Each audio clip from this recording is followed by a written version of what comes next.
how to fix no sound on YouTube. First, open Google Chrome and go to YouTube.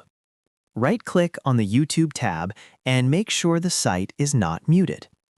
Next, play any video and check the volume icon.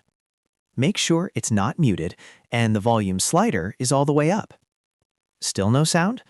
Open a new tab and go to Chrome/Settings/Content/Sound.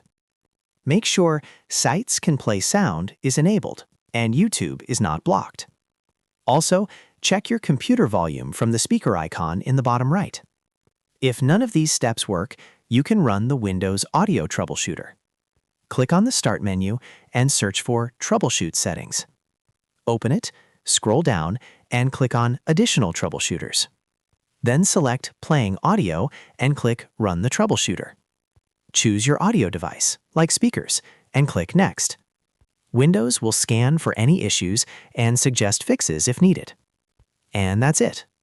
If you found this video helpful, don't forget to like the video, subscribe, and press the bell icon for more quick tech tutorials.